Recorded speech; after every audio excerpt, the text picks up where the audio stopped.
Okay, today we're going to look at comparing fractions in 4th grade using benchmark fractions.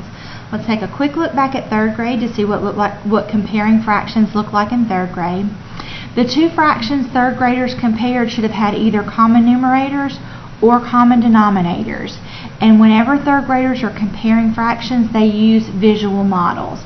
So here we have common numerators with 2/3 compared to 2/8. The same number of pieces shaded in each model. But here we have 3 pieces, and here we have eighths. Okay, so 2/3 is greater than 2/8. Alright, common denominators. The denominators match here. And so we need to see how close each one is to 1.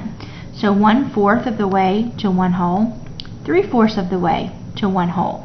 And so 1/4 is not as far, so 1/4 is less.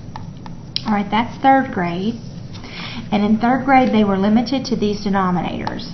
In 4th grade you're limited to these denominators. So we've got a few more denominators in the mix for our 4th graders. Okay, and 4th graders are expected to compare two fractions that have different numerators and different denominators. So we don't have any of those like parts that we had in 3rd grade. So how do we do that?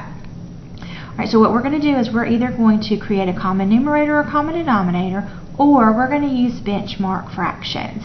And so in this video we're going to explore benchmark fractions. So what do I mean when I say benchmark in regard to comparing fractions in 4th grade? Well, I'm primarily talking about half. Where are these fractions on a number line in relation to 1/2? Well, 5/10 is exactly half. 11/12 is greater than half because I know that 6/12 is half. So 5/10, which is exactly half, is less than 11/12. And I use my number sense. I use the benchmark fractions to compare there. Alright, let's try another one.